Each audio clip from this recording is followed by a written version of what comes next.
Dr. Sindhu. And they have a lot of series of different types of cases. And I'm sure that their experience will be reflected in today's case discussion. And we have our own PG, Dr. Medha Murli, one of our brightest PG students here. And so to top it all, we have our seniors, Purushottam sir, with their experiences will be shared. And also Srinivasan sir and all other seniors. So I hope this teaching program goes well and be very informative for our PGs, especially rheumatology cases are increasing day by day in our clinical practice, especially MISC, Kawasaki-like illnesses and all these things. So thank you, Vishnu, for this introduction, and I hope that this will be useful for all of us. Thank you. Thank you very much, sir. Now I request Joe sir to make his presidential remarks. Joe sir. Thank you, Dr. Vishnu. Respected President of Kozhikode, Dr. Ajit sir, the convener of the program, Dr. Shanavas sir, today the faculty, Dr. Geeta, Dr. Sindhu, the presenter, Dr. Medha, and our faculty, senior faculty for the pre-clinical program, Dr. Purushottam sir, Dr. Dali madam, Dr. Srinivasan sir, and all the IAP members, all the POC students. At outset, I wish you happy Onam to all of you. We are going to celebrate next week. We are going to celebrate Onam, and wish you all happy and enjoyable Onam this year. As Dr. Ajit Kumar sir mentioned, this is one of the important issue. The rheumatology case is one of the important teaching program for our PG topic is concerned. Today, the faculty, Dr. Geeta and Dr. Sindhu will enlighten us the different aspect of how you do the detailed aspect of how you PG should be approach a child with rheumatology cases. And with remarks by Dr. Purushottam sir and Shanava sir and Srinivasan sir will enlighten all of the PGs to update their knowledge in all the cases every day, every week. The remarks by the Purushottam sir very much is informative for all of us, even though there's always sir is always here. So that will be very much informative for that topic for PG's cases concerns. And with Dr. Shanava sir is coordinating this program, the state from the last 1 year, and this is the 35th weekday clinical program coordinated by Shanava sir. I congratulate Shanava sir for his coordination for the teaching program instance, because Shanava sir very much interested in PG teaching, so he's taken all the initiation to coordinate the program. And thank you, Shanava sir, for all the support for our action.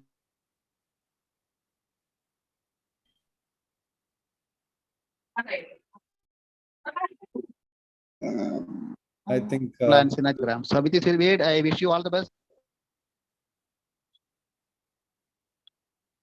I think there is some problem with Joseph's connection. So, so every third week of the month, I get a call from dear Shanava sir as a reminder for the 4th week program of IAP Kozhikode. So since the start of the program, sir has been very meticulous in organizing this action plan. So over to you, Shanava sir, to make a few comments and your own message. Okay, so very good evening to all. Respected IAP State President Joe sir and senior faculties, IAP officials of Kozhikode branch, and also today's mentors and faculty for presentation. My dear friends, I'm very happy to be a part of this program. As Vishnu has already said, this program is going very well without any hindrance for the last 1 year, and I am also not feeling any problem. Wherever there is a whenever the turn of each region comes, they will automatically, they are ready with the case. There is no problem at all. So initially I thought there is some problem where it is very difficult to get presenter or chair like that. There is no problem at all. And this time, so we have the unique case of this rheumatology. So we don't have, so far we didn't present any case of rheumatology case. And I think this will be very useful for all participants, including postgraduate students. I express all the best for the program. Thank you very much. Thank you, Shanava sir. Now, the most much awaited case discussion. Over to you, Geeta Madam, Sindhu Madam, and Medha for the clinical discussion. Thank you. Thank you. Thank you all, the IAP, the great people in IAP, Dr. Ajay Vishnu, Shanivas sir, and all others too, sir, for giving us an opportunity to speak to Geetha കുറച്ച് voice കുറവുണ്ട് ഗീത. ആണോ? കുറച്ചടുത്തിരുന്നോളൂ കുറച്ചുകൂടെ. ഇപ്പൊ എങ്ങനെയുണ്ട്? ഇപ്പൊ കേൾക്കാം madam. കേൾക്കാല്ലേ? Okay. So today the topic is on a child with chronic arthritis, and I would like to thank everybody in the department, especially our past HOD, Dr. Ajit, new HOD, for encouraging us, to take up challenging cases in rheumatology. And also I especially thank Purushothaman sir. He's always been a support to me. He always encourages and tells me dealing with rheumatology cases. Thank you, sir. And I'm a little apprehensive to present. To talk in front of you actually. Anyway, so Medha, can you start? Can we start, Dr. Vishnu? Yes, madam. Please go ahead. Okay, thank you all. Anyway, Medha. Yes, ma'am. Yes. I think you can start. Good evening, all. Presenting a case of Jahana Sharan, 10-year-old girl child, whose date of birth is 14/12/2012, coming from Ponnani, Malappuram. History was obtained from mother and father, and history is reliable.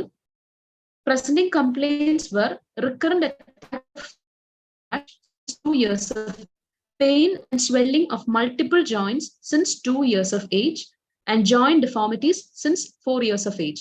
Now the child is 10 years. History of present illness: at 2 years, child presented with a painful swelling over the right elbow joint. Some symptomatic treatment was given and there was mild improvement.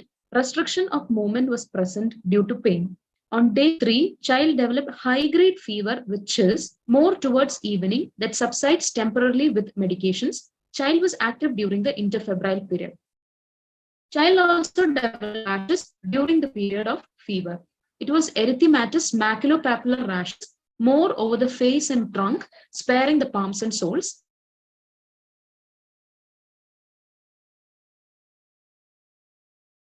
Medha.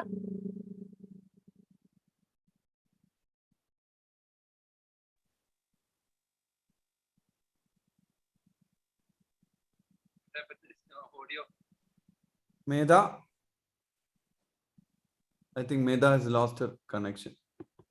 So last week, Purushottam has already told we should. Medha. മേധ എവിടുന്നാ present ചെയ്യുന്നത് Geetha? Medha. അല്ല, എവിടുന്നാ present ചെയ്യുന്നത് Geetha? I think she is back. Medha vannu. What happened, Medha? Net എവിടുന്നാ and the college sharing. ആണോ? Fiber connection. Is there a fiber connection going? എവിടുന്നാ Hi. മേധ എവിടുന്നാ Sir, present വീട്ടിൽ വീട്ടുന്നു? Okay. I think now it's back. Please continue. She should start sharing the slide again.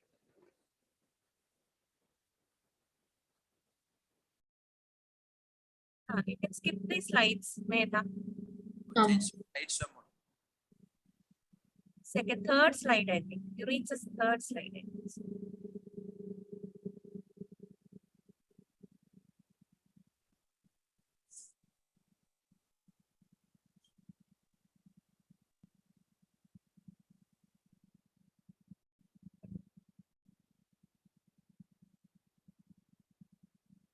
Yes, here. Previous slide. Previous. Please. Yes. There was restriction of daily activities. The child was unable to walk or feed by herself and limited to bed. Difficulty was more during morning after getting up from sleep.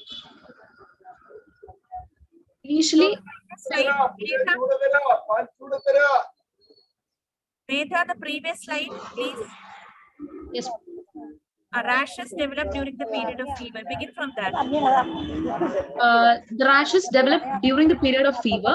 It was erythematous maculopapular rashes, more in the face and trunk, sparing the palms and soles. It was non-pruritic and painless, increased during the fever spikes. ഒരു minute Vishnu എല്ലാരെയും mute ചെയ്യൂ. Mute ചെയ്തു ചെയ്യും. പിന്നെ ഗീത കുറച്ചുകൂടി മുമ്പോട്ടിരിക്കണം. അതുപോലെ തന്നെ ഒന്ന് തല ഫേസ് മുഴുവൻ കാണുന്നില്ല ഗീത. അപ്പോ മേധയുടെയും ഗീതയുടെയും കുറച്ചുകൂടി ഓഡിയോ നന്നായിട്ട് കിട്ടിയ നന്നായിരിക്കും. ഇപ്പൊ എങ്ങനെയുണ്ട് സർ? ഇപ്പൊ കേക്കാവോ? ഞാൻ ഉറക്കെ പറയാം. മാഡത്തിന്റെ പ്രൊഫൈല് കാണുന്നില്ലെന്നേ ഉള്ളു. തല കുറച്ചുകൂടി കാണണം, മുഖം കാണുന്നില്ല. കാണിരുന്നാ മതി. ക്യാമറയോടൊന്ന് അഡ്ജസ്റ്റ് ചെയ്താൽ മതി. Camera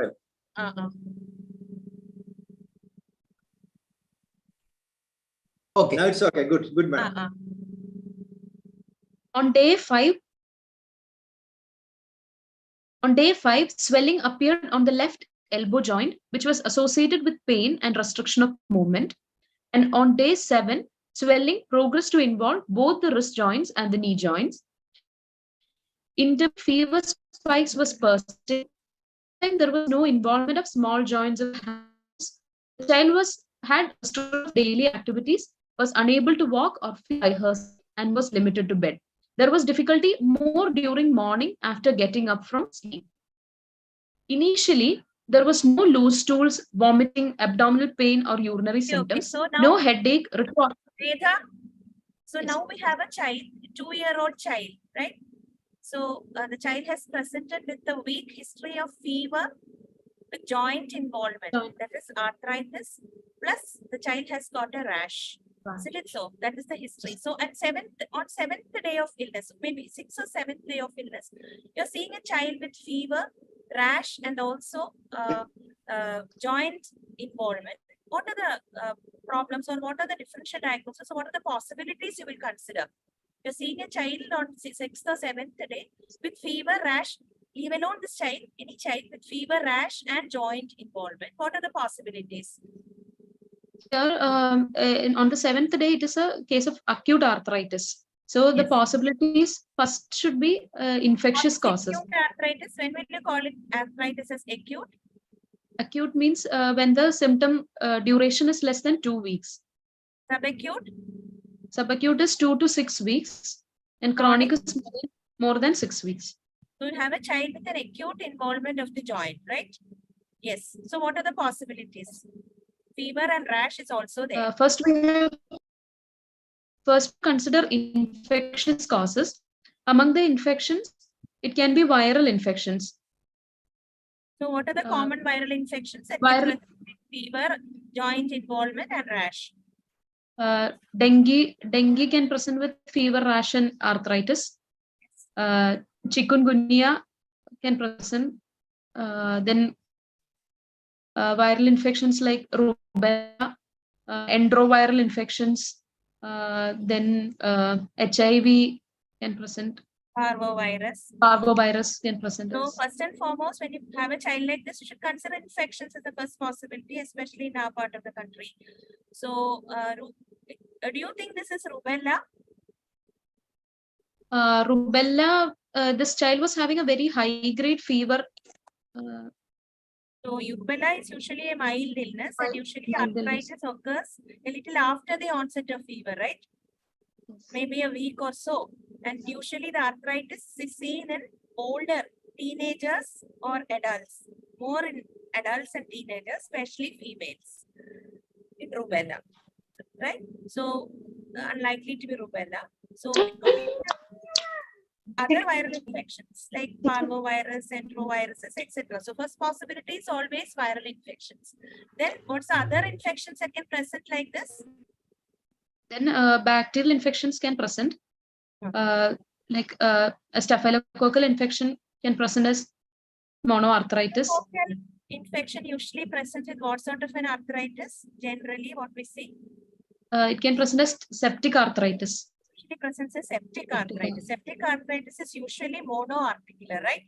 Unless the child is immunocompromised or child has some other disease, usually septic arthritis is monoarticular. So any child presenting with a single joint involvement You should think of septic arthritis. Commonest organism Staphylococcus. Yes. Then other infections, other bacterial infections that can produce. Am I audible? Hello? Yes, ma'am. No problem. Audible. Audible. Okay. So other infections that can produce septic arthritis could be Other bacteria infections can be streptococcus, infections, pneumococcal infections, in the pre-immunization era. Not gram, yes. gram-negative organisms in young infants, newborn. Newborns, yes. Which is the new organism that has come up now, which can produce septic arthritis? Kingella. Kingella kingae. What is the characteristic of Kingella kingae? It is usually culture negative. Usually culture negative. So bacterial infections are a group which can present like this, but usually septic arthritis is monoarticular. Then other infections? Other infections can be like infective endocarditis can present as fever rash. Which can present like that. Then tuberculosis. Tuberculosis usually produces what sort of an arthritis? It Is there anybody in the subacute? Can you answer? What sort of an arthritis does tuberculosis produce? Subacute. Usually subacute or chronic, right? Chronic arthritis. Tuberculosis. And osteoarticular tuberculosis, what percentage of tuberculosis that you see can present as osteoarticular TB? It's quite less, maybe 5% or less of children present usually with osteoarticular tuberculosis. And what are the common presentations of osteoarticular tuberculosis?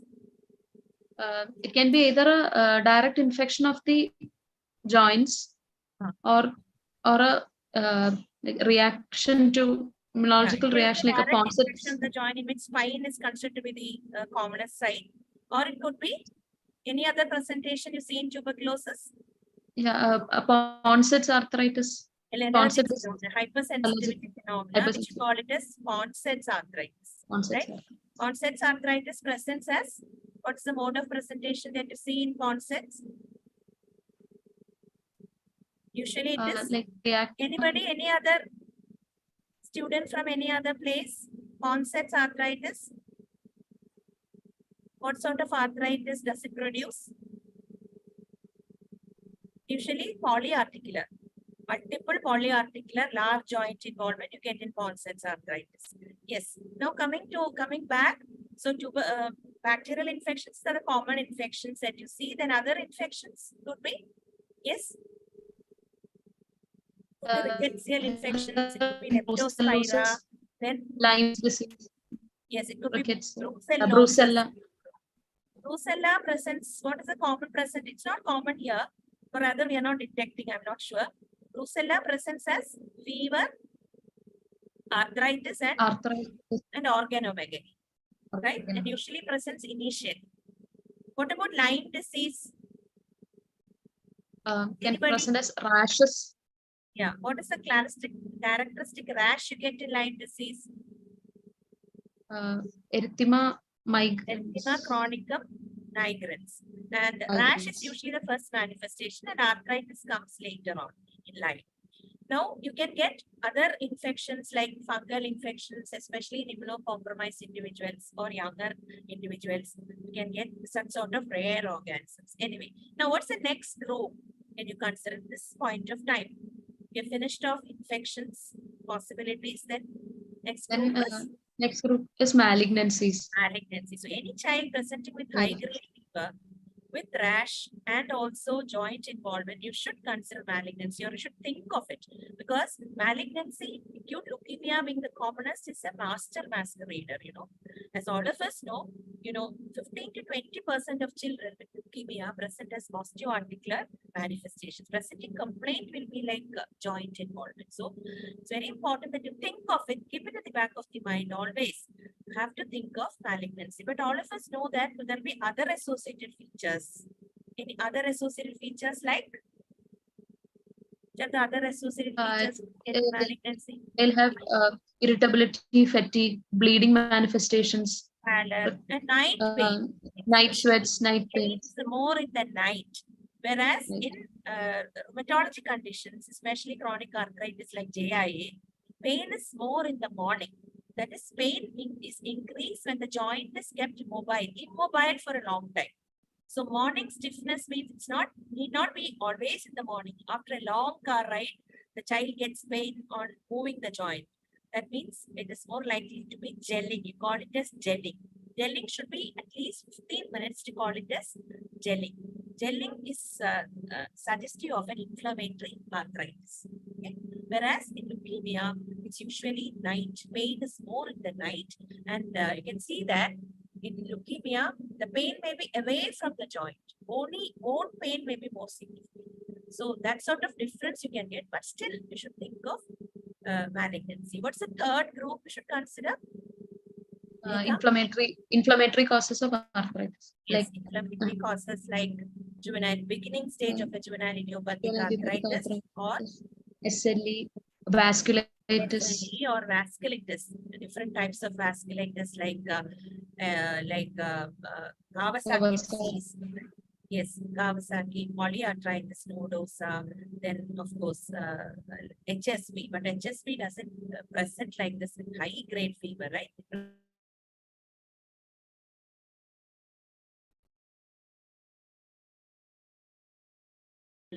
Autoinflammatory disorder, especially if there's a past history, conditions like TRAPS, tumor necrosis receptor factor associated periodic fever, or Muckle-Wells syndrome, rarely.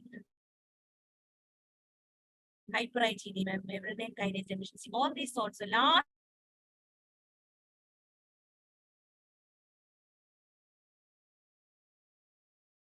With lost connection, I think. Mehda, Dr. Geeta was discussing within 2 weeks, we'll be considering more likely infections. Right, it's the right thing, but out of this thing, vasculitis like Kawasaki in a 2-year-old child, other than infection, you need to consider Kawasaki also. But joint involvement need not be there, but the not moving, because it is a more of the vasculitis and other areas, painful, irritable, and not crying, and you may take it as a joint problem. So in a 2-year-old child, other than infection, Kawasaki need to be considered. And you mentioned the dengue as a cause of arthritis. In fact, you need to differentiate whether the pain is in the muscle or the joints. Dengue prefers the muscle, chikungunya, parvo, rubella, Zika, and all likes joints. So you need to differentiate whether it is an arthritis or muscle. Dengue prefers muscle, arthritis is not that common. But chikungunya, parvo, rubella, and all, the joint involvement is more common. So Sindhu, take over.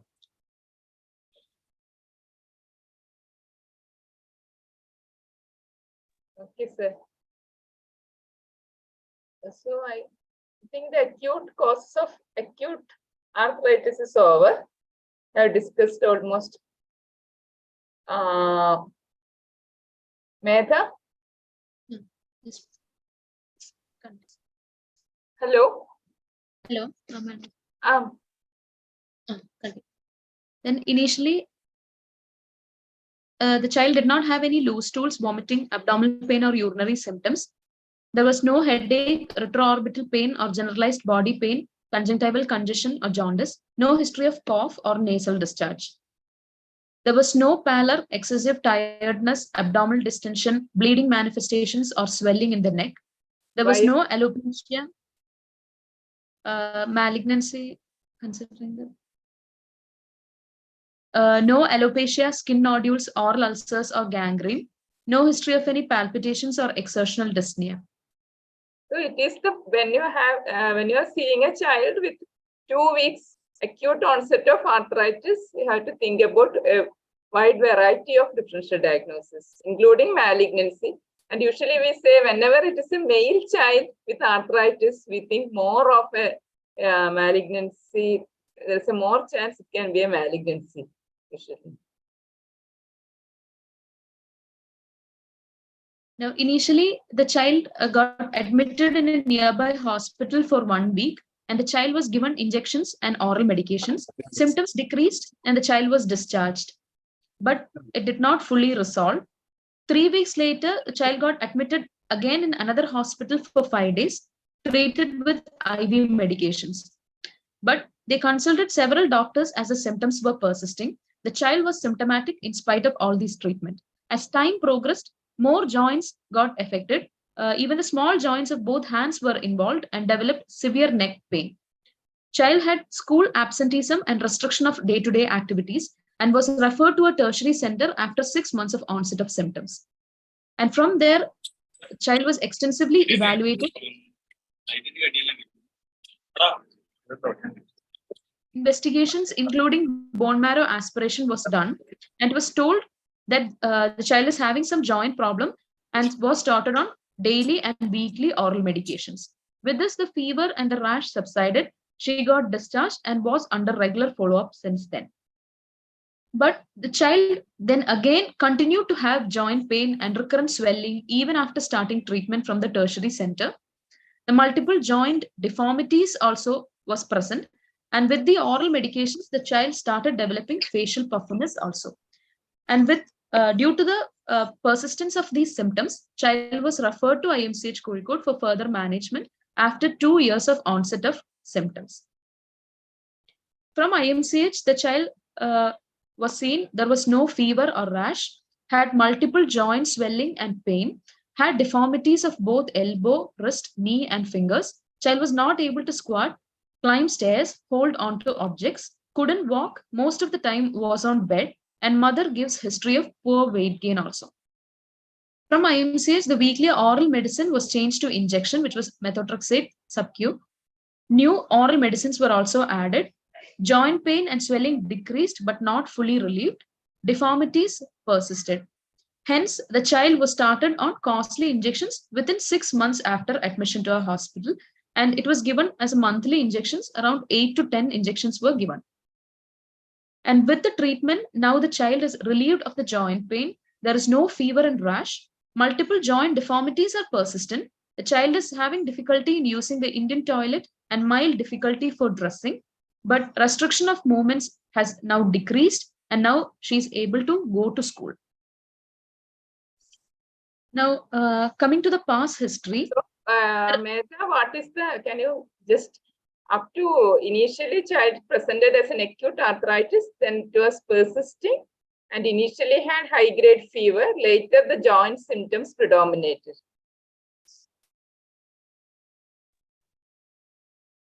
Yes, initially the child had fever, high-grade fever with a transient type of rash and joint involvement. How long Gradually, this rash and joint involvement lasted for how long? How many years child had this type of symptoms? till the treatment, till we started the treatment. And there was progressive involvement of multiple joints, including the axial, the appendicular, the root joints and the peripheral joints got involved, and there was deformities also. Medha, I'm not happy with the 2 years history. You made it very short. From 2 years, another 2 years went on without coming to you. Before coming to IMCH, some treatment. So we are interested. What happened after the initial 2 weeks? You mentioned about this thing. After that, the details of the drug need to be mentioned. That you may not know the name of the drug, the pattern of the drug taking, which may give a clue, and how was the response to each of these drugs. And on follow-up, what were the functional disabilities? Just like any other condition, chronic conditions, you need to ask about what all activities the patient's on of this 2-year-old baby up to 4 years. She was supposed to do the developmental milestones like that. What about the walking? What about the using of the hands? Was he able to sit in between, neck turning, and use of the day-to-day activities? So these 2 years, a little more of elaboration of these details are needed, because it seems that we are biased. Initially, you are wide considering all the possibilities. Then it looks as if you are going for a complicated JIA. So when it is going from a subacute to chronic situation, the possibilities of this JIA is highly likely, but all the other points which you consider also need to be discussed. Like that initially, it turned out to be a malignancy situation like that. Was there any need for a transfusion? Or is there need for any other thing? What happened to the blood parameters? Any pain on turning neck, just like a malignancy, the eosinophilic granuloma like situations and histiocytosis and all present like this. So the 2-year details a little more about the remission relapse pattern or a continuous pattern, additive pattern. You said the axial and limb are involved. So the pattern of involvement of joints, what is the type of this thing? Was there a recurring or acute remission relapse pattern? Was the all the details are needed. So that 2-year was a little bit cut short. A little more of elaboration is needed, I think. And about the eye, more important, the details about the toxicities of the drug. There can be difficulty in the muscle weakness. Many things considering the differential diagnosis, the stage of the activity of the disease and the drug toxicity. Keep in mind that details are a little bit missing. Sindhu. Geeta Madam has reached, man. I think Madam will be continuing. So. Geeta, take over. Yes, where have you reached now? The presenting complaint is over. This. Ma'am, after this, a child was referred to IMCH. So from IMCH, details from IMCH. Yes, continue. So initially, after 2 years, the child had recurrent swelling and pain and deformities were present, and the child was actually bedridden when the child reached IMCH.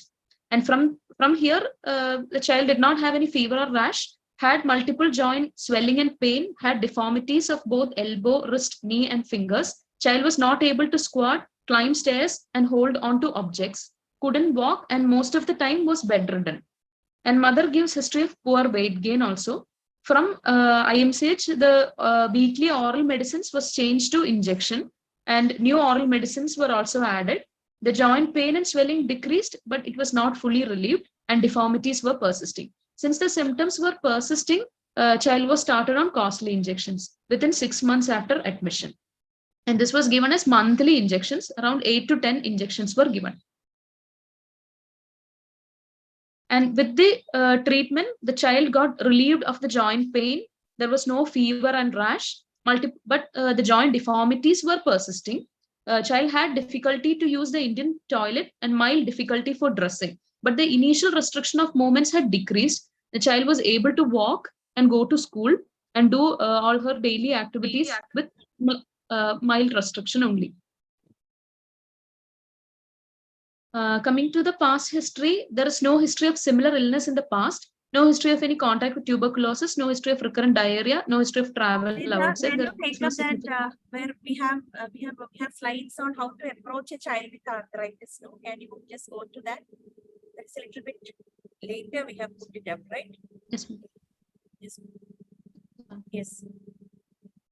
Can you just take it up? Initially about the child, we discuss a little more about that. No. Ma'am, the arthritis. Arthritis part, yes. Can you just put those slides?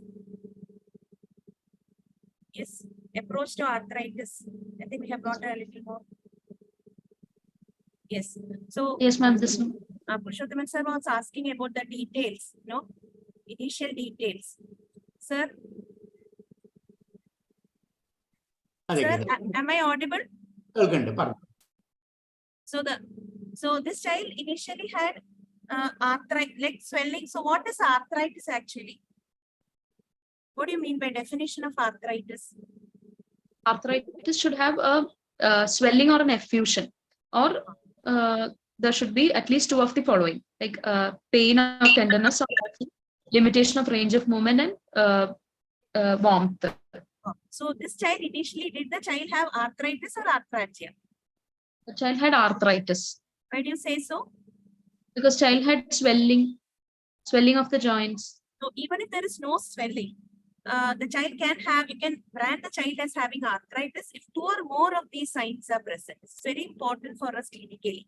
Limitation of range of motion, tenderness or pain on motion, or increased heat. Out of these, if two are present, you can say that the child is having arthritis. So initially started as arthritis in this child, right? Elbow joint swelling. Elbow joint swelling. Yes, ma'am. Third day, the child, after that, the child developed fever, started developing high-grade fever with a rash that was coming and going with the fever. And as time went on, within a week, the child developed about 6 joints. 6 joints. So next approach is about next slide. So this is arthritis definitely. Next slide. So first thing is the involvement of any child coming with a joint peripheral extremity pain? The question you should ask yourself is whether it is a joint involvement or it is not a joint involvement, articular or non-articular. So in this child, swelling was there on the joint. So definitely it is articular. So articular means pain will be in the joint. There will be joint line tenderness, restriction of movement on active and also passive motion. And there will be swelling.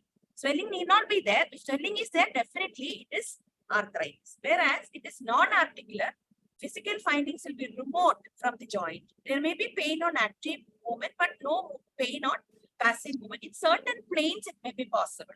Understand? So this is definitely articular because the child had swelling on the joint and there was restriction of movements and pain during movement.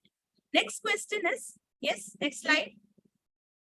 About this child. Next slide. Inflammatory or non-inflammatory. So now you decided that this child is having an articular problem. Next is whether it is inflammatory or non-inflammatory. So is it inflammatory? Yes. The child had high-grade fever. There was warmth of the joint. Was there warmth of the joint? You didn't say that initially. Was there warmth? According to history, there was increased warmth. Was there erythema? Erythema? Erythema was present initially. Erythema, mother was not very sure. What is the importance of erythema in a joint problem? Active inflammatory. It's more likely that the child is having a septic arthritis. Erythema is very characteristically seen in, of course, it can be seen in other conditions, but more clearly seen in septic arthritis. So inflammatory means there will be warmth, erythema, systemic symptoms may be there, tenderness, persistent swelling, and protracted morning stiffness. So that is child, the joint becomes stiff when the joint is immobile. That is a sign of inflammatory arthritis. So this child, mother is very definitely saying that this child had pain pain in the mornings. The child was not able to move the joints in the morning. So definitely this is an inflammatory type of arthritis. Next. Number of joints involved. How many joints were involved initially? Say joints 3 weeks. Within 6 weeks. Huh? 6 joints. 6 joints were involved. So this is definitely a polyarticular type of disease. 4 or less is oligoarticular. 5 or more is poly. So initially itself, the first week itself, 6 joints were involved. So this is a joint involvement, definitely a polyarticular type of involvement and inflammatory type, right? Next question. Yes, progression of involvement. Migratory, additive, or intermittent. Which condition you get migratory arthritis? Acute rheumatic fever. Acute rheumatic fever. Any other? Seen in adolescents? Presence as migratory arthritis. Gonococcal. Gonococcal arthritis can also be migratory. So what's the difference between migratory and additive? In migratory, once the one joint involvement, one joint subsides, the other one appears. In additive, it will be like there will be persistence of symptoms on one joint and other will actually the joints were keeping on adding the joints, right? There was additive arthritis. Initially, elbows were involved, then the wrist was involved, then the knees were involved. Joints kept on adding on, and when the second joint came, the first joint was persisting. So it was a sort of additive type of involvement. What do you mean by intermittent arthritis? Intermittent means for some time the child will be having arthritis and it completely disappears. After that, it comes. Classically seen in SLE, Lyme disease. It is what is known as intermittent arthritis. SLE usually produces a non-deforming type of arthritis. SLE disease doesn't produce deformities like this child has. So now we have a child who is having a joint involvement, articular involvement, which is inflammatory, a polyarticular type, and it is additive. Okay, so at the end of a third week, right? And child had high-grade fever with a rash. So type of joint involved. Here in this child, what was the type of joint that were involved as time goes on, went on? All axial, peripheral, and root joints were involved. Joints were involved initially. When did the neck pain come after the time line? Around within 6 months. I think within 1 or 2 months, the neck came. So that's what I remember asking the child. So axial involvement and also peripheral. What do you mean by root joint? Root joints like the girdle joint, shoulder, hip. Hip are considered to be root joints. In this child, hip was also involved as time went on. So axial, peripheral, and root involvement. Was it symmetric or asymmetric? Symmetric, bilateral, so it is symmetric. Which condition you get symmetric type of arthritis? That to chronic arthritis? Usually JIE. Symmetric, chronic arthritis, symmetric type of arthritis you get in JIE. Asymmetric arthritis, which condition you get asymmetric type of arthritis? Usually reactive arthritis produces asymmetric type of arthritis. And certain joints will tell you the diagnosis. Axial involvement is more commonly seen in enthesitis-related arthritis, chronic axial involvement. But it can be seen in polyarticular type and also in systemic arthritis. Psoriatic arthritis classically affects the distal interphalangeal joint, and seronegative arthritis usually affects the proximal interphalangeal joint. So seeing the joint also gives us a clue. Now, joint deformities are present means usually it is this child had joint deformities, or usually it is a chronic arthritis. Now, what do you mean by enthesitis? The regions where the ligaments and tendon get inserted over the bone, there will be inflammation at that side, and there will be point of enthesitis. Enthesitis related arthritis. Enthesitis related arthritis, type of JIA. You show the picture. Next slide. Points were tendons, ligaments, joint, etc. Attached to the bone. Yes. You show the picture is there now. Enthesitis. Yeah, these are the areas where you should look for enthesitis around the knee joint, at the tendoachilles tendon, and at the sole of the foot. Yes. Next. No. So going back, we go back. Please go back the slides. We have finished the presenting complaint. So summarize the history, presenting complaint. It is a 10-year-old female child with past history. You finished? No, you go back. Past history. Past history. There is no significant past history. No history of similar illness in the past. No history of contact with TB. No history of recurrent diarrhea or travel outside. Antenatal, natal, postnatal period was uneventful. Birth weight was 3 kg. No NICU admissions. Development was normal up to 2 years, but after the illness, the child couldn't walk, hold on to objects. Now, after treatment, the child is able to walk and write, studying in 5th standard with average scholastic performance. Immunized, 10th year vaccine is pending. Last vaccine was at 5 years. Dietary history, child is getting a calories of 1,600 kilocalories and 26 gram protein. There is a gap of 460 kilocalories and protein is adequate. Family, there is no history suggestive of any arthritis or any significant illness in the family members. No history of tuberculosis in the family. Child belongs to lower middle class family according to modified Kuppuswamy scale. Yes, Summarizing, this is a 10-year-old female child with nil significant past history, presented with complaints of multiple joint swellings and fever with rash since the age of 2 years, with multiple deformities since 4 years of Can you age. elaborate more on that initial history? What sort of an arthritis? Child had arthritis? Yes. Child had an additive type of arthritis, additive type of inflammatory arthritis with along with that there was systemic symptoms, that is high grade fever and had a evanescent rash, a transient type of rash. No other. What about the type of the fever? Was it a continuous fever or a spiky type of fever? It was a spiky type of fever. During the interfebrile period, the child was active. Child had daily fever spikes, and it was a daily spiking fever. And there was no other extra-articular involvement. And Apart from the history, rash, there were no bleeding manifestations. No other bleeding manifestations. Pallor noticed by the mother? No. No abdominal distension? Nothing. No abdominal distension. No history of extra-articular involvement also, right?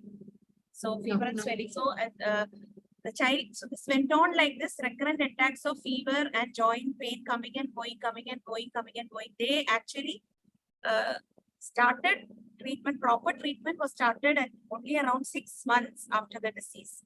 Till then, even the mother doesn't know. I think they went into Ayurveda in between. They were getting NSAIDs here and there. And at nearly 6 months, after 6 months of the onset, that's 2.5 years actually, the child was put on, child was diagnosed as a rheumatologic disorder and was put on medications. But the child did not respond fully. In between, the child was having recurrent attacks of fever and joint pain and also rash. And also the deformities were progressing, right?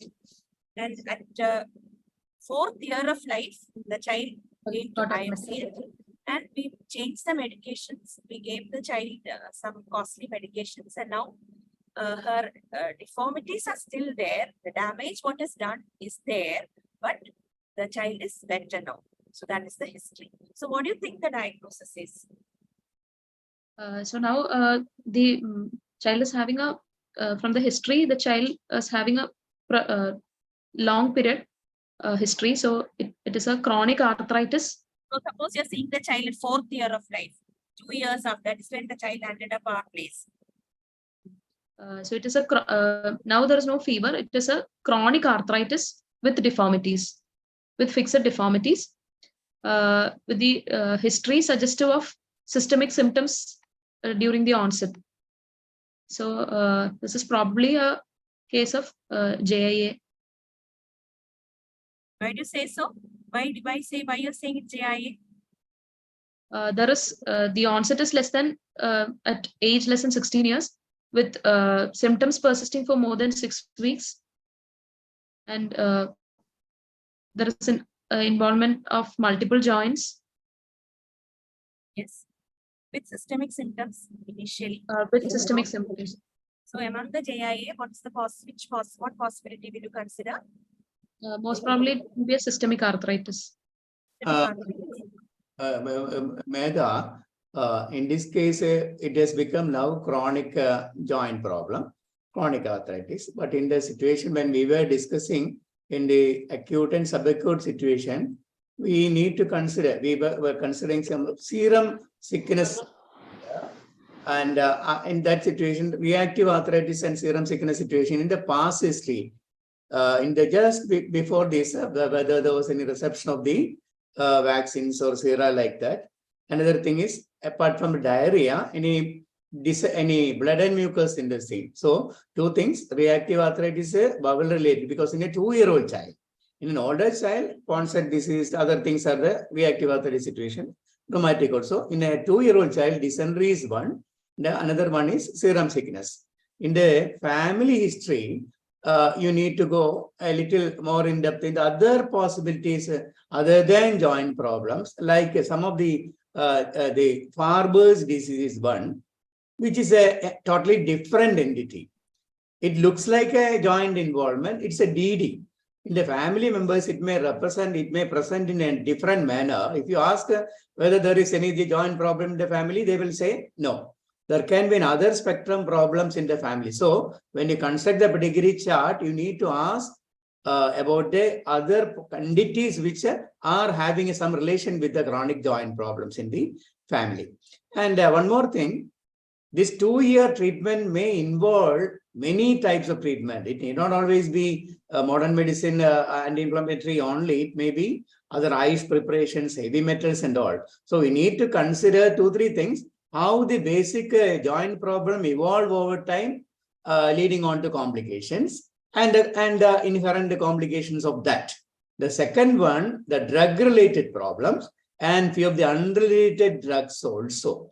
It may be leading on to kidney problems, liver problems. So all these things should be included in the history. And ocular, the eye signs need to be asked in different stages. In the history, you are asking about the congestion of the eye at the acute infection Kawasaki situation.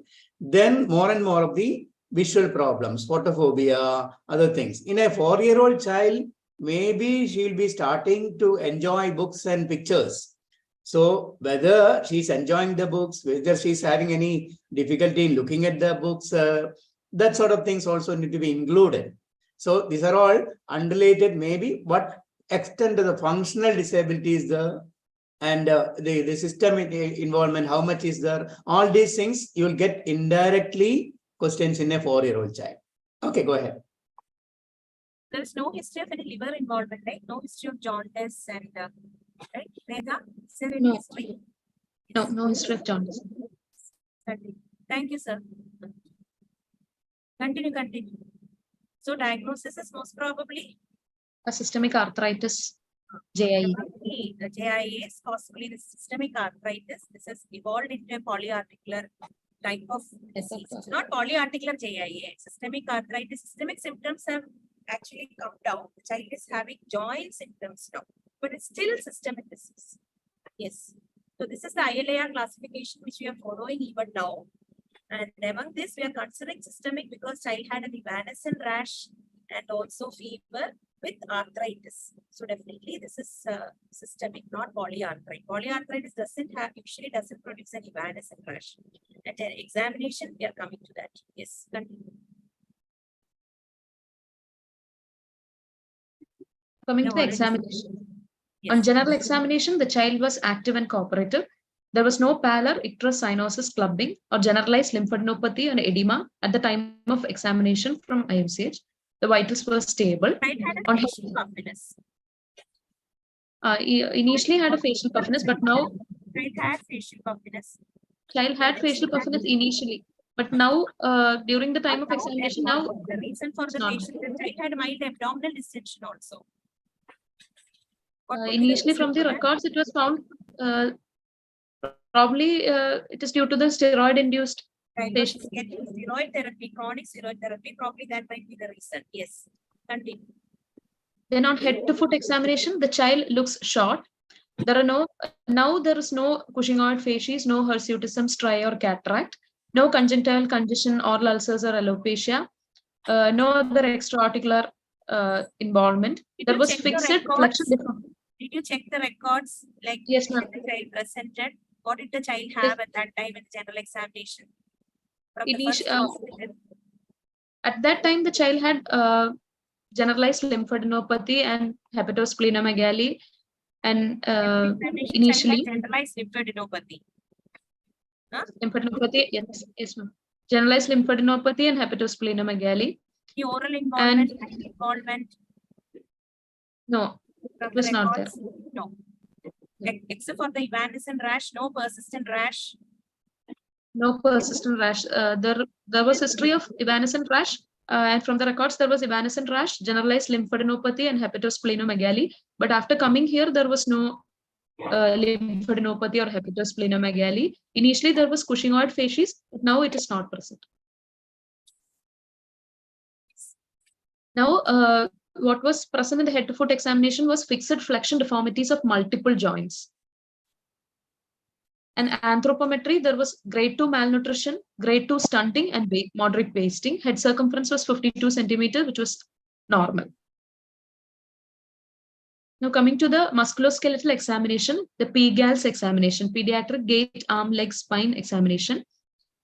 So PGALS is a simple evidence-based approach to musculoskeletal. Yeah, the students, I'm sure most of you are aware of this PGALS. It's very important, as all of us know that as soon as we enter into our third year, we are taught about how to examine the cardiovascular system, respiratory system, but we are not sure how to examine the musculoskeletal system. So this actually bridges the gap. PGALS. It's a very simple evidence-based approach, and it's validated also. It's validated in school-going children. It was actually devised by Dr. Helen Foster, and also in India, in a person, Dr. Sharmila from Calcutta. They actually devised this screening assessment for school children. It was actually taken from the adult GALS. The importance of this is that its sensitivity is excellent, and it incorporates very simple manuals. It is quick to do, takes an average of 2 minutes, very easy to do. It is excellent acceptability by the children and the parents. So we thought that we go through the PGALS. Any child coming with arthritis or any musculoskeletal complaints, all of us, or pediatricians should examine this, should do PGALS. Because PGALS, once you examine, tells you which joint is involved. So we know which joint is involved, then we can do PREMS. It's the next step. It's pediatric regional examination of the musculoskeletal system. So we just go through PGALS. I don't know how many of most of the students are aware of it, but still we'll have a quick revision. So 3 questions we should ask. Which are they? First, we have to ask, do you have any pain or stiffness in your joints, muscle, or back? Yes or no? Then do you have any difficulty getting yourself dressed without any help? And do you have any problem going up and down stairs? Then after these 3 questions, we start the PGALS. First, we observe the child from the back, front, and side. This child, the child is having an exaggerated lumbar lordosis. Now, we observe the child walking. When we observe the child walking, we have to make the child walk. The child is made to walk, and then asked to turn around and see the walking. Then walking on toes. Side limp, right? Side limp on walking, yes. Then walking on toes, and then walking on heels.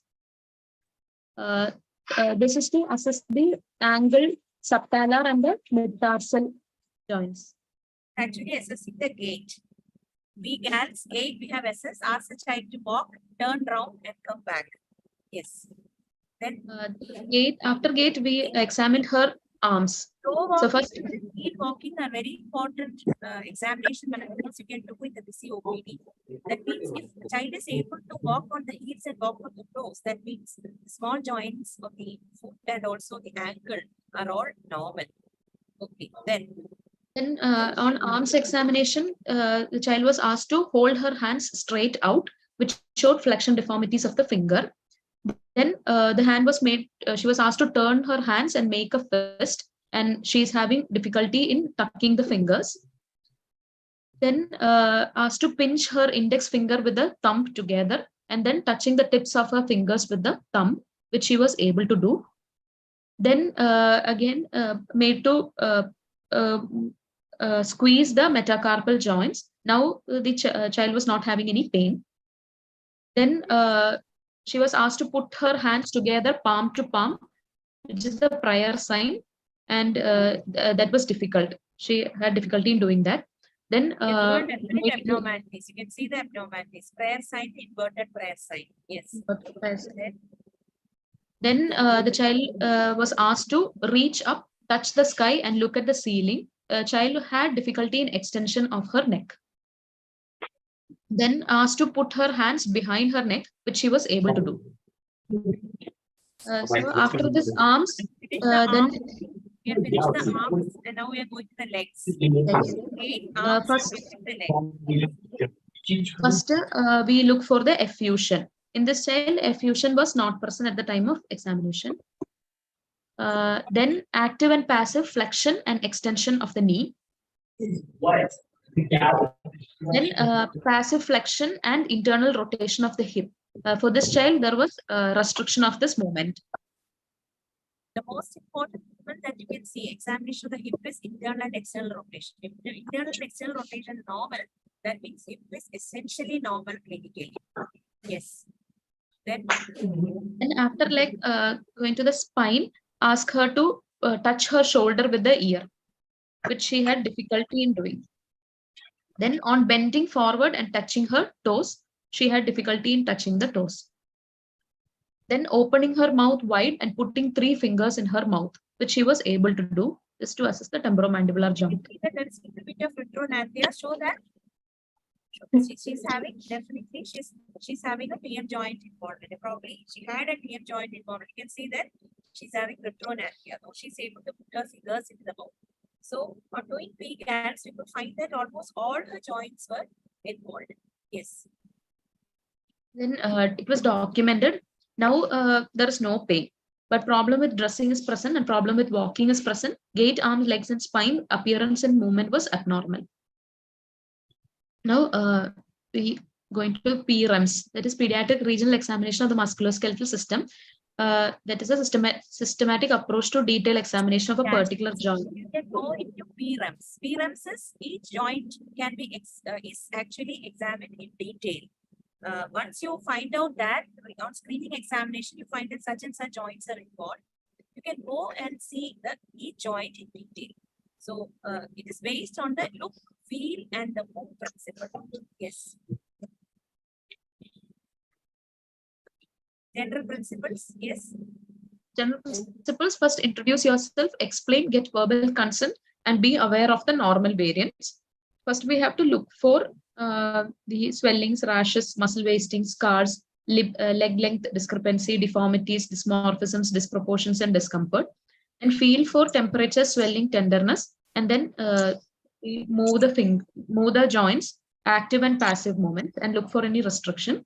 And then functions can be assessed and measurement can be done. Functional assessment of the joint should include the power of muscles and the stability, and measurement of the height or length. In this child, when PREMS of the cervical spine was done, it was found that extension was limited. Then on temporomandibular joint, micrognathia was present, and spine, there was increased lumbar curvature and abnormal lumbar flexion. She had difficulty in lumbar flexion. Then on Schober, there is another test for the spine was Schober test. Modified Schober test is usually done in Bulgaria. You know whether the spine is stiff or not. So how do you do the modified Schober test? The modified Schober test, first we take a point in the midline corresponding to the iliac crest and mark a point 10 centimeter above and 5 centimeter below, and total will be 15 centimeter, and keeping the tape, ask the child to bend forward, and we measure the increase in distance, and it should be at least more than 5 centimeters. Otherwise, if it is less, then it shows a restriction of the spine. Is normal. The spine is normal. There should be the increase should be more than 5 centimeters. The spine is stiff as you get in enthesitis-related arthritis, that is ANSPON, or spine involvement you get in poly-JIA or in systemic JIA. Then this distance will be less. So in this child, modified Schober test, it was slightly affected, right? Less. Yes. Then examination of the shoulder. In this child, there was muscle wasting was present. On movement, abduction, adduction, flexion, and extension was normal, but the external rotation was normal, but internal rotation was partial in this child. This is showing the first 2 pictures are the internal. First 2 pictures shows internal rotation. Third picture is the external rotation. In this child, the child external rotation was internal rotation. First 2 pictures. First 2 pictures is internal rotation. First one is normal. Second one is limited internal rotation. Oh. Yes. External rotation. The third one is external rotation. In this child, external rotation was normal, but internal rotation was limited. Then elbow examination, there was flexion deformity was present bilaterally, and wasting of the muscles of arms and forearm was present, and extension of the elbow and supination was limited.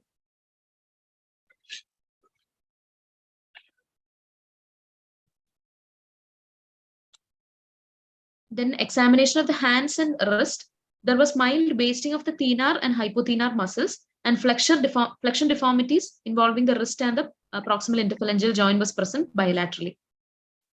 On movement, flexion and extension of the wrist was limited, flexion of the metacarpophalangeal joint was limited, and extension of the PIP limited. Both active and passive movements were limited in this child. All the small And joints were involved. all the small joints were involved. Grip was also abnormal. Then on hip joint assessment, the internal rotation and external rotation was limited in this child. On knee joint examination, there was flexion deformity was present, and extension and flexion was limited. Then when coming to the ankle joint in this child, ankle joint was somewhat normal. The dorsal and plantar surface of the foot was normal. Foot arches were normal. On feeling, peripheral pulses were felt. There was no tenderness. Dorsal and plantar flexion was normal. Eversion and inversion was normal in this child. Then last part is examination of the sacroiliac joint. That is by pressing over the sacroiliac joints to look for any tenderness. This child did not have any tenderness. Then Then, flex the hip and the knee and adduct the hip. That produces, if the sacroiliac joint is involved, that produces pain over the sacroiliac joint. It's another maneuver that you can, that by which you know that the sacroiliac joint is involved or not. Yes. Then Perham's hypermobility test, that's called the Baton's scoring system. And for this child, it was 0, and there was no enthesitis also. So what is the importance of knowing this PREMs, to PRs, and find out that this PREM, by PREMs you're finding that this joint is involved, elbow is involved, wrist is involved. What is the importance? Clinical importance in the Number of joints involved. we have a diagnosis now, no? It is important for treatment Progression. treatment part, because if the joint is active, multiple joints are there, joint is active, but important part of the treatment is giving intra-articular injections with triamcinolone hexacetonide. Triamcinolone hexacetonide is available now in India. So if you know the joints, which are joints are involved, even if it is an old chronic arthritis, even if it is there, if the joint is active, if you inject the joints, then what is the thing is, there will be very much improvement in the joint mobility, and you know the joint will become less active. So that's the importance of knowing this PREMs, doing PREMs and finding out which joint is involved. Suppose in a child with a chronic arthritis, how do you know that joint is involved or joint is still active? Is there any means of knowing? If the joint is active, you can actually inject the joints. The joint is burnt out, and there is no point in actually treating. Whatever damage is done is done. That is the importance of treating early. Early treatment is most important in chronic arthritis. How do you know that the joint is active? It's a long duration joint problem. Suppose you do an ultrasound, and suppose if there is an effusion, especially hip joint, shoulder joint, etc., less active joints. If effusion is present, that means the joint is active. So if the joint is active, you can actually inject. Another thing is pain or limitation at the end of the movement. At the end of the movement, suppose you're getting pain, so totally you should move the joint and see. So the pain is there, that means the joint is still active. Then you can inject, because you know saving one joint is important for that one, for that child. So that is what you should find out, even if it is a chronic arthritis. Finding out the joint is active or not is very important.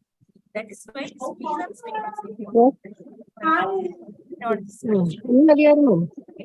Yes.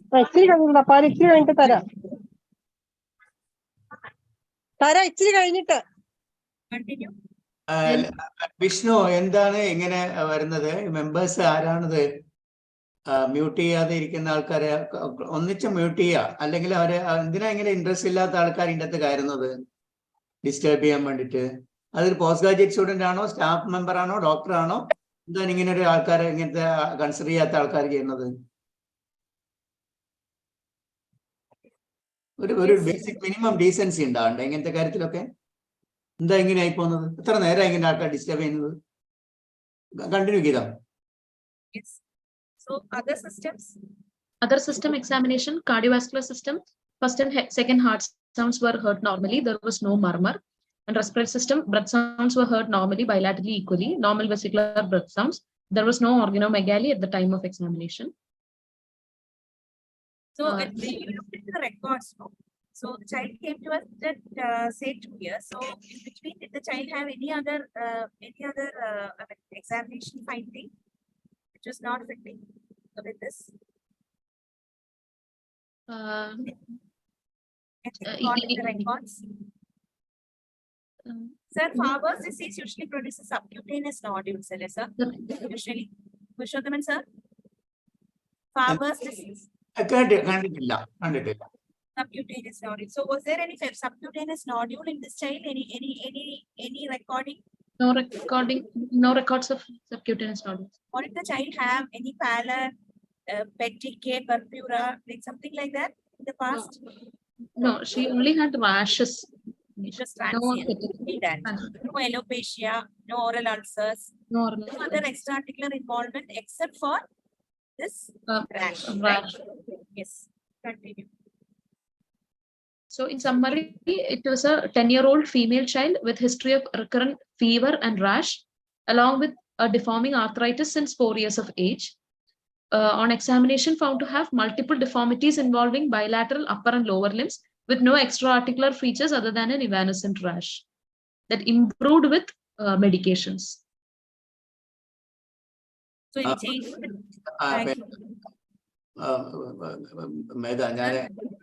ചെറിയ distracted ആയിപ്പോയി. അതാണ് ഞാൻ കുറച്ചൊരു ഇത്തരത്തിലുള്ള കാര്യങ്ങളൊക്കെ കൂടി.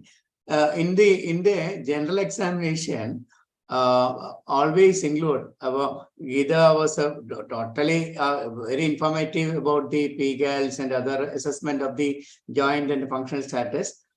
In the general examination, we need to consider whatever drug she is on, what do you expect as a complication for the drug.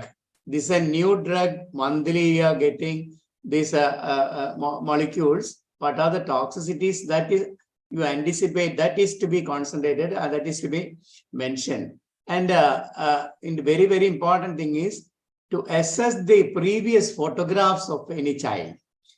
Because Dr. Gita was telling, did you refer my previous records? Meda is seeing the patient now, and Dr. Gita Sindhu must be following. They must be knowing the previous videos and photos and all. So it is our duty to verify the previous details, especially the photographs, because facial puffiness, actually the facial puffiness, there can be true facial puffiness due to a connective tissue disorder with a renal involvement, where it's actually a renal problem. The other thing is a steroid facies. There's a difference between the steroid facies and the facial puffiness. It's not actually with the same. So that is made out by the photographs. The cheeks are more involvement. The villous hair will be the. It's not around the periorbital thing. So that is important. And when I saw the child, I expected a overweight child. It's an asthenic and thin child, because 2 years of toxicity drugs. And especially serotoxicity, I anticipated, but this baby is very thin as I didn't expect it. So in the examination, one more thing in the neurological examination, whatever is the wasting is due to disuse atrophy, there is again a possibility of true neurological involvement also. Disuse atrophy is the most likely reason for the small muscle wasting and all, because there is no flexion at the wrist. So naturally all these small muscles will go wasted. But there is equal possibility of a true neurological involvement also. So in this case, the attendoaxial joint problem can be there, and you need to include deep tendon reflux of the lower limbs. What is the status? That may be an early indicator of the compression. That is important. In the cardiovascular, you said that there is no murmur. So systems, multiple systems can be involved at that stage due to activity of the disease, deformity situation, drugs and all. So all the systems are important. So go on, go ahead, Gita. Actually, this child did not have, actually this child was under treatment from Thrissur Medical College, sir, initially. And you didn't give steroids, sir, much. She landed up a little late there, very late there, but deformities only, and sir only referred, I think, to us, if I remember correctly.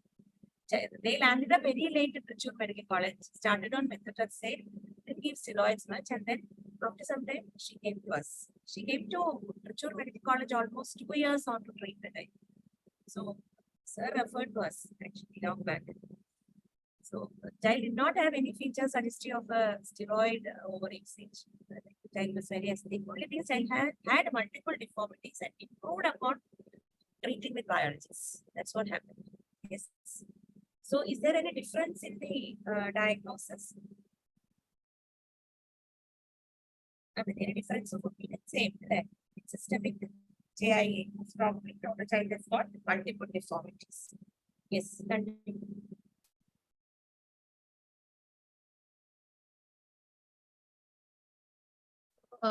Final diagnosis, it's a chronic arthritis, probably juvenile idiopathic arthritis, systemic onset with fixed flexion deformities with grade 2 undernutrition and grade 2 stunting and moderate wasting.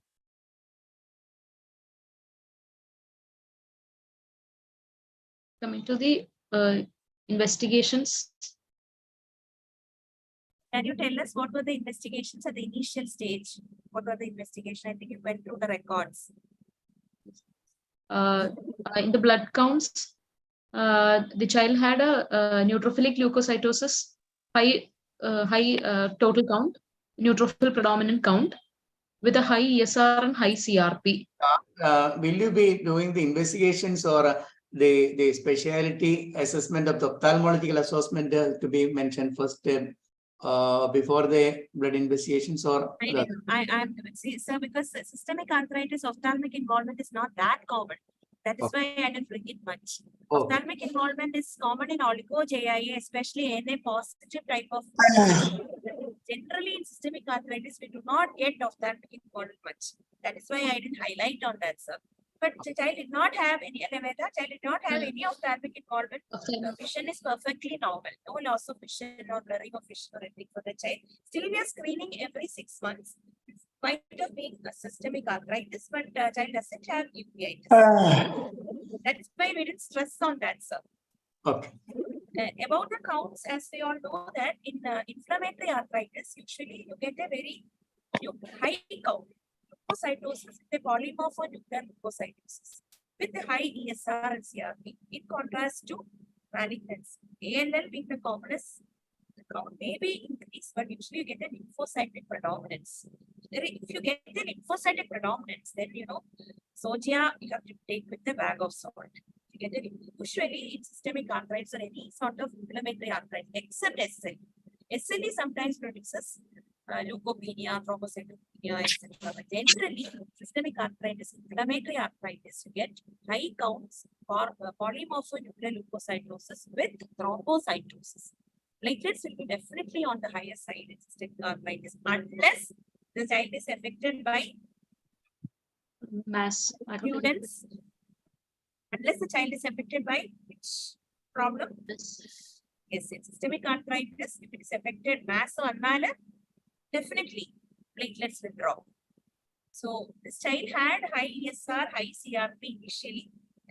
LFT was normal initially. Yes, normal. Normal. Yes, normal. Initially was normal. LFT was never abnormal for this child. Throughout the course, LFT was normal. Liver functions were normal. There was no jaundice.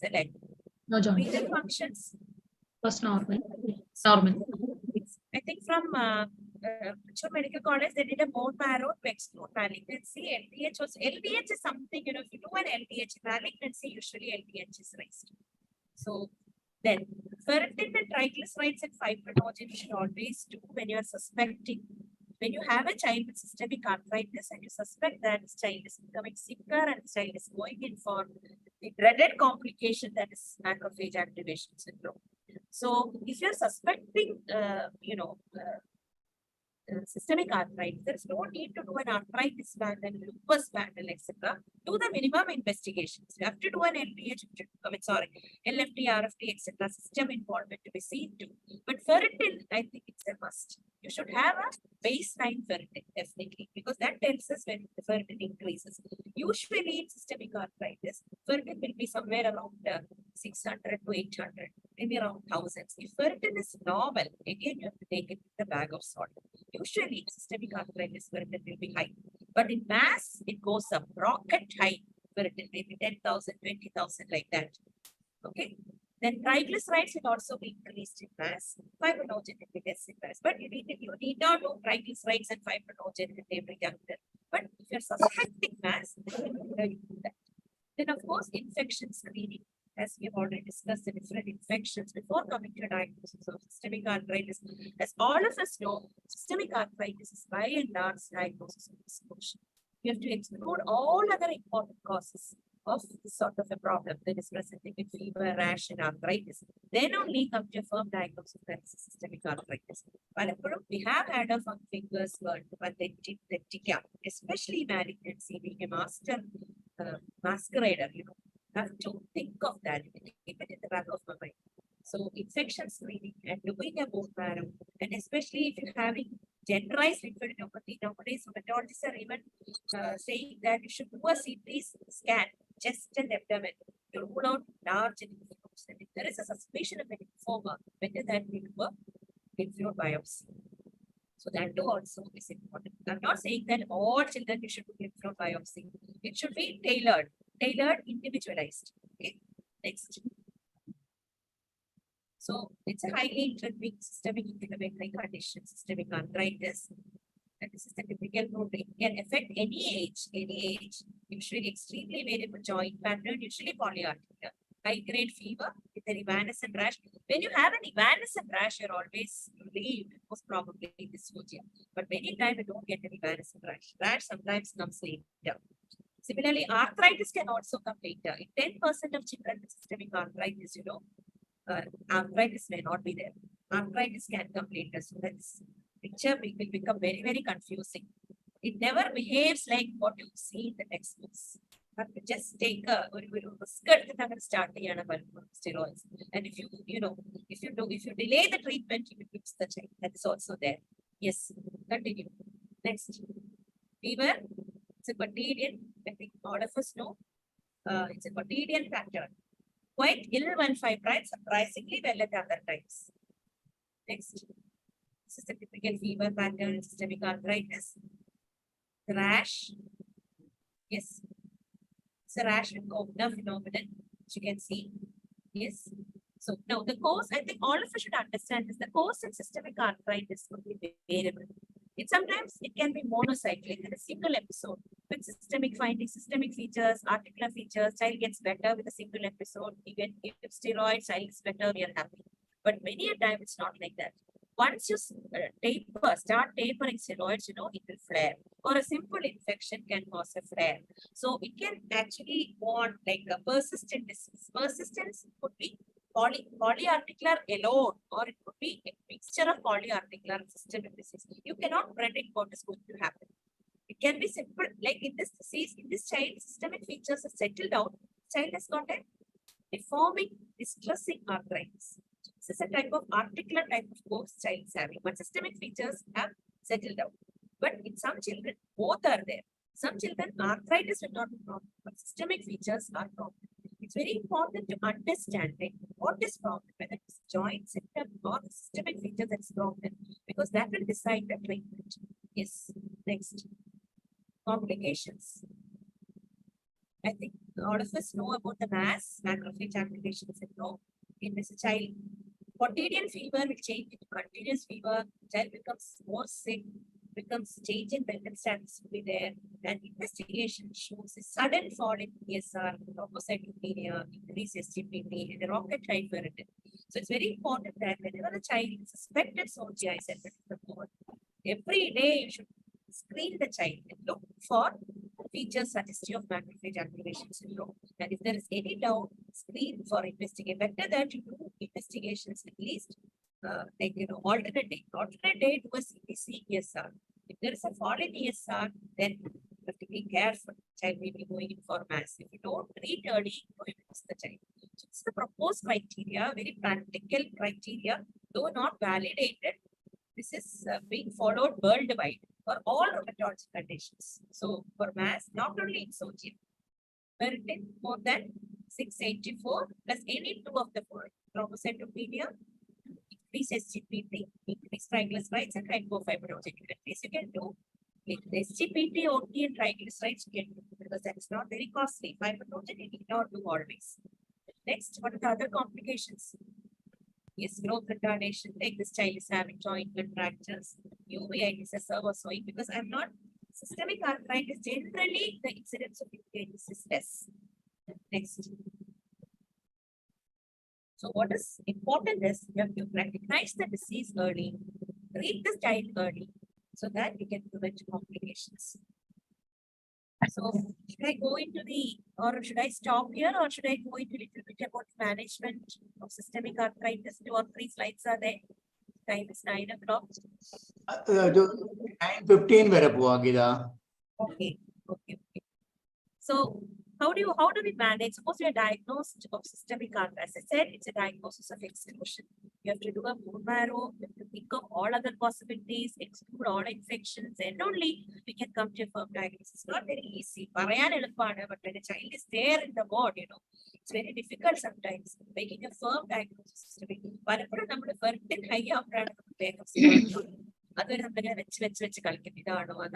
Even a bone marrow, it's not fully, even if the bone marrow, the pathologist say it is normal, 100% of the sometimes things may go wrong. So, how do you manage systemic arthritis? Depends upon many features. Next. So, this is the algorithm that is given in our STG. So, you decide whether,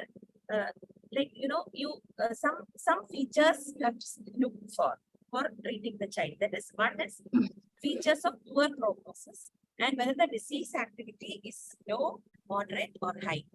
In systemic symptoms, if systemic symptoms are predominant, poor prognostic features means the child is having persistent fever and high inflammatory markers for more than 6 months. Then that means the prognosis is bad. That the child has not been started treatment before 6 months. Prognosis is bad. Similarly, in articular type, suppose child has got a deforming arthritis early and count the joints are more than 6, then also prognosticating it is poor prognosis. So if the prognosticating features are there, poor prognostic features are there, then better that we go for steroids.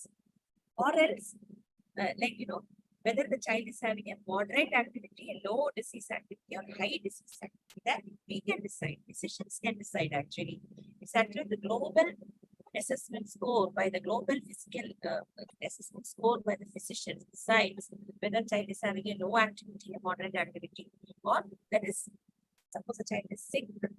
You know that child is sick, the child is running high fever with high inflammatory markers, probably that the disease activity is high.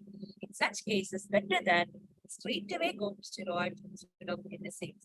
Because if you give NSAIDs, one important thing is that sometimes naproxen can precipitate, mass, can sometimes trigger off mass. Better that child is sick by our assessment, and if you feel that poor prognostic features are present, better that and systemic features are predominant, better than to start with systemic steroids. Child is very sick, you have to go for ethyl prednisolone, or you can start with oral prednisolone, 2 milligrams per kg per day.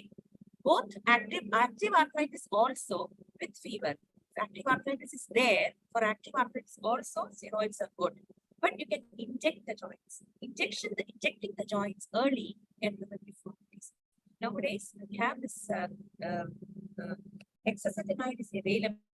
Triamcinolone hexacetonide is available. It's one drug actually. If you inject the joint, what happens is the deformity, you get deformity with the less.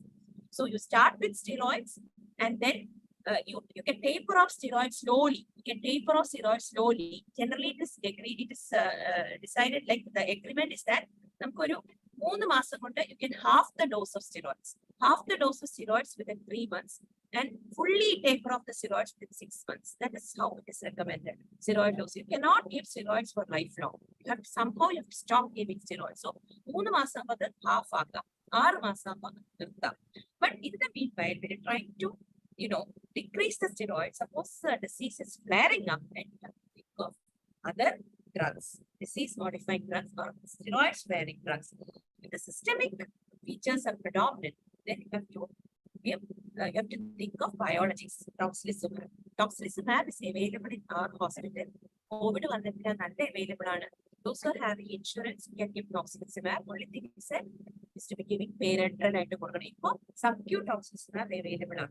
You can give it. Nowadays, we have the new drug that's a JAK kinase inhibitor. Tofacitinib available. Especially the articular features are predominant. We can give tofacitinib. It's quite a good drug. The FDA approved for polyarticular JIA. Systemic JIA with arthritis, you can give tofacitinib. Suppose they give Enakitra. Enakitra, it's not available here. In active arthritis, like articular features prominent, you can start methotrexate. You have to start methotrexate. That is, methotrexate we don't usually start first. See that ESR, CRP to cornea, child stable, we can start methotrexate. Either injection methotrexate or oral methotrexate as needed, we can give. And again, the child is not responding to methotrexate. Articular features are prominent again. Better than going for a TNF blocker like adalimumab. Toxicizumab is also good for arthritis. Toxicizumab, that's an IL-6 blocker, is good for both systemic arthritis and also systemic symptoms and also for active arthritis. So the most important thing about JIA, systemic arthritis, it's a difficult disease to treat, difficult disease to diagnose, difficult disease to treat, and close follow-up is needed. You have to follow up the child, maybe for lifelong, in fact. But suppose a child is off drugs for 1 year or 2 years, then you can stop the follow-up. Otherwise, very important that you follow up the child. Especially if the child is on methotrexate, to call back the child every month, do an LFT, RFT, CBC, etc. And if there is any problem in LFT, we may have to stop methotrexate for 2 weeks before we start. So that is in short about the treatment of system. Geeta, your voice was breaking, and actually it was tough to listen to you. In this case, what was the, where will you use the leflunomide in this situation? Leflunomide, sir, ipo kekavo? Ipo kekam. Ade, idayirunnu nallathu. Leflunomide is actually for articular involvements, so not for systemic involvement. Methotrexate കൊടുത്തിട്ട് respond ചെയ്യണില്ലെങ്കിൽ ഞങ്ങൾ leflunomide, we usually add leflunomide. Okay. But the thing is, you have to monitor very stringently because both are hepatotoxic. Methotrexate and leflunomide both are hepatotoxic. So you have to monitor stringently. That's all. Because sometimes children cannot have, some people cannot afford toxicizumab, insurance illattavarkku. Anganeyullavarkku we always try leflunomide if the articular features are prominent. Systemic features prominent ആണെങ്കിൽ another drug that is recommended. ഇപ്പൊ അതങ്ങനെ ഉപയോഗിക്കാറില്ല. ഞങ്ങൾ ഉപയോഗിച്ചിരുന്നു thalidomide. അതിന്റെ ഒരു derivative ലെവലിനോമൈഡ്. That is being used. നമ്മൾ കുറച്ച് പേഷ്യൻസിനൊക്കെ ട്രൈ ഔട്ട് ചെയ്തിരുന്നു. It's very good. But nowadays people are using tofacitinib instead of leflunomide. Cost is almost the same. Tofacitinib ആണ് ഉപയോഗിച്ച് തുടങ്ങിയിട്ടുണ്ട്. Subcu tocilizumab available ആണ്. So that is easy for the patient. No need of an admission. So it depends upon how the disease evolves.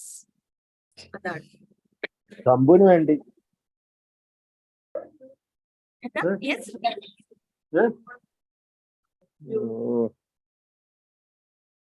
I think we'll finish it off. Any doubts? Anybody?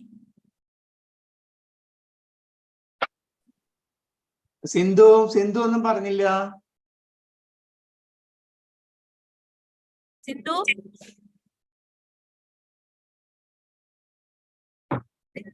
പോയോ? ശരിക്കും അല്ല എന്താ പറയുക? well, sir. പനി പോലെ.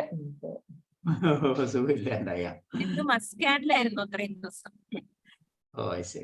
But what about the role of vitamin D calcium supplementation routinely will Yes, be? we do. We treat. നമ്മൾ usually vitamin D status നോക്കും sir തുടക്കത്തിൽ തന്നെ. തുടക്കിയിട്ട് പിന്നെ എപ്പോഴും നോക്കില്ല. It is slow we give supplements, calcium supplements we give. കൊടുക്കാറുണ്ട്. Vitamin D also we give. I നല്ലോണം monitor ചെയ്യും. അതേപോലെ മറ്റേ shortness length is important. Height of the child. That's also important. So in this situation, tocilizumab, we need to consider immunosuppressive status for the vaccination, or we can just ignore it. How much of the immunosuppression is there for this monoclonal and these biologicals? Tocilizumab, IL-6 inhibitor ശരിക്കും CRP-യുടെ മേലെ effect ഉണ്ട്. അപ്പോ ഭയങ്കര important ആണ്. Tocilizumab ഉള്ള കുട്ടികൾക്ക് suppose child develops an infection, CRP will not get raised. നമ്മൾ CRP വെച്ചുകൊണ്ട് ആന്റിബയോട്ടിക് സ്റ്റാർട്ട് ചെയ്യാൻ വേണ്ടി ഇരിക്കരുത്. If there is any suspicion, you have to start antibiotics. Tocilizumab definitely it can cause immunosuppression. CRP raise ചെയ്യില്ല. അതിന്റെ പ്രധാന This should be considered as a high dose immunosuppressant as far as we are considering the vaccinations. Yes, high dose. You cannot give live vaccines. I don't think it is recommended, sir.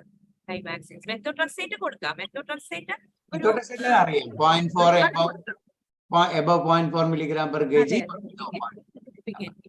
That is a cutoff. Systemic arthritis നമുക്ക് wait ചെയ്യാൻ പറ്റില്ല. Polyarticular JIA, the child is not immunized, we can wait. We can give naprox and immunize the child, and then we can start on methotrexate. പക്ഷേ ഇത് നമുക്ക് we cannot wait. We cannot afford to wait in systemic arthritis. That is the problem. So how long is your experience with these biologicals now? Almost say it is, you can say tocilizumab in a pediatric age group, whatever age is, safety profile is good in your experience. Yeah, it's quite good, sir. നമുക്ക് അങ്ങനെ വലിയ issues ഒന്നും കണ്ടിട്ടില്ല. More than 2 years, tocilizumab is very, less than 2 years എന്നെ കൊടുക്കുന്നുണ്ട്. അത് നമ്മള് we always seek the opinion of somebody else of a real pediatric rheumatologist. Otherwise, we give tocilizumab നമ്മൾ കൊടുക്കാറുണ്ട് സർ. കുഴപ്പമില്ല. So far our experience is okay. But adalimumab നമ്മള് for articular features, now we are articular problems നമ്മൾ adalimumab ആണ് prefer ചെയ്യുന്നത്. അത് നമുക്ക് സബ്ക്യൂ കൊടുക്കാലോ, less costly ആണ്. വന്ന് എടുത്തിട്ട് പോവാ അവർക്ക്. ടോക്സിസിമാബ് നമ്മൾ സബ്ക്യൂ അങ്ങനെ വളരെ റെഗുലർ ആയിട്ട് തുടങ്ങിയിട്ടില്ല. But we have started now. കാസ്പിൽ ഫ്രീ ആയിട്ട് കിട്ടുന്നുണ്ട് ടോക്സിസിമാബ്. ഇപ്പൊ കിട്ടുന്നുണ്ടല്ലേ? ഇപ്പൊ കിട്ടുന്നുണ്ട്. പ്രത്യേകിച്ച് കോവിഡ് കഴിഞ്ഞൂടെ എല്ലാവർക്കും അറിയാം ഡ്രഗിനെ പറ്റിയിട്ട്. കോവിഡിനൊക്കെ ഉപയോഗിച്ചിരുന്നല്ലോ ഇടയിൽ. A misery is taken away now. Previously, how many years of misery in this case with this much of child. ഒരു ഒബ്സർവേഷൻ ആണ് സർ. ഈ സിസ്റ്റമിക് ആർത്രൈറ്റിസ് നമ്മൾ നേരത്തെ തന്നെ ഡിറ്റക്ട് ചെയ്ത് നേരത്തെ കണ്ടുപിടിച്ചാല് സ്റ്റിറോയിഡ്സ് കൊടുത്ത് പതുക്കെ ടേപ്പർ ചെയ്താല് പിന്നെ ഫ്ലെയർസ് കുറവാണ് സർ ജനറലി. ഇപ്പൊ കഴിഞ്ഞ ഒരു after covid I think we have about 10 to 15 children with സോജിയ. ഈ കോവിഡിന് ശേഷം അവരിൽ ഒരു കുട്ടി മാത്രമേ ഇപ്പോ ഫ്ലെയർ ആയിട്ട് വന്നിട്ടുള്ളൂ. We are planning to give talks. All the other children are responding well to steroids. നമ്മൾ 6 months ഒക്കെ ആകുമ്പോഴേക്കും വളരെ കുറഞ്ഞ ഡോസ് സ്റ്റിറോയിഡിലേക്ക് കൊണ്ടുവരാൻ നമുക്ക് പറ്റിയിട്ടുണ്ട്. 2.5 milligram alternate days. Something have even stopped steroids. So I think that's a message I want to convey to the people. That is, you have to start treatment, recognize the disease, and start treatment early. If you start treatment early, definitely ഭയങ്കരമായിട്ട് ആ കുട്ടിയുടെ ലൈഫിനെ നമുക്ക് മാറ്റാം. But once it crosses a certain point, then it becomes difficult. Deformities വന്നു കഴിഞ്ഞാൽ പിന്നെ രക്ഷയില്ല. And systemic arthritis, it can cause the life. 3-4 പ്രാവശ്യം we have had our fingers burnt. We have about 5 or 6 children mortality in systemic GI after starting our clinic. So it's not an easy disease to treat. You have to be very careful. So Shanavas, any take up here? Okay. So usually we diagnose Sogia by clinically. Yes. The only thing is we will have some ferritin elevation. The ESR, CRP, everything will be elevated or hepatoscopy and fever rash. Sir, പക്ഷെ എപ്പോഴും ഈ പറഞ്ഞ മാതിരി ഇവാനസ് and rash ഉണ്ടാവണമെന്നില്ല, arthritis ഉണ്ടാവണമെന്നില്ല. That is the problem. If everything is there according to the textbook, we are happy.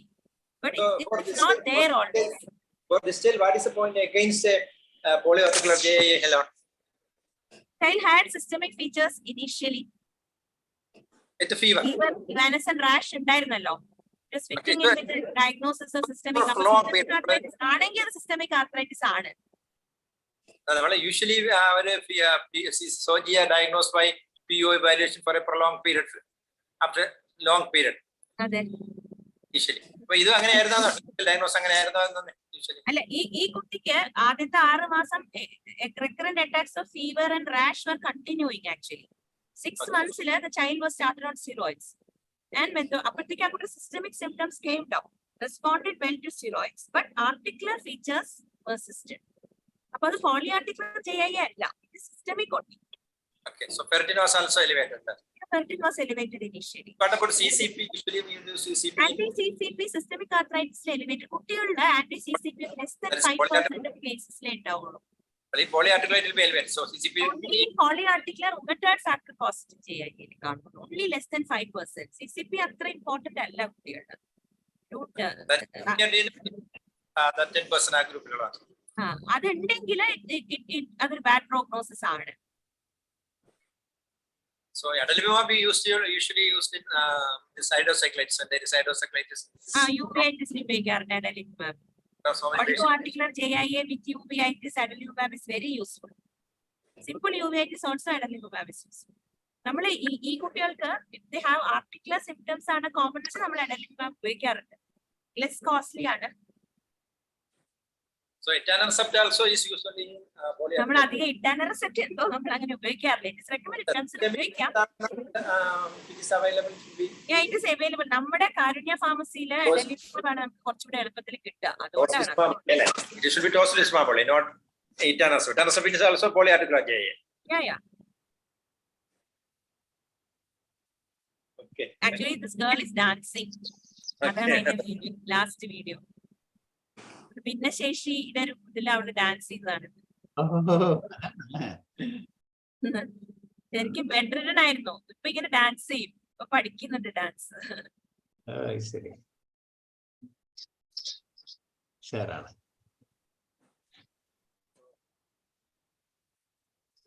In that case, we can wind up. Anybody else wants to any questions?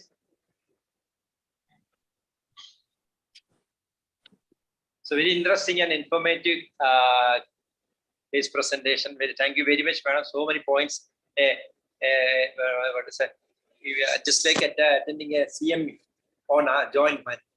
We are enjoying this and all aspect B girls and B the other one, that is regional institute. Regional examination, RUMS, everything they described in detail. So thank you very much, madam. I think those who have attended it will be a very useful.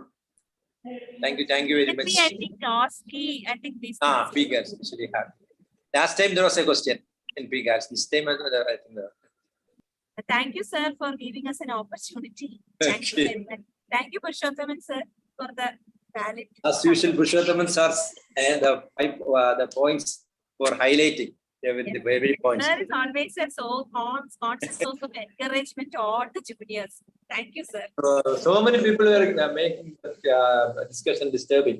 So they should behave properly, as my sir was saying. Initially, I off it വീട്ടിലെ കാര്യങ്ങളെല്ലാം പറഞ്ഞു. കഴിഞ്ഞ പ്രാവശ്യം sir ഇങ്ങനെ വളരെ വികാരപരമായിട്ട് sir സംസാരിച്ചു. എന്തിനൊന്നും നടക്കുന്നില്ല. So thank you. So anyway, thank you very much. We can sign off.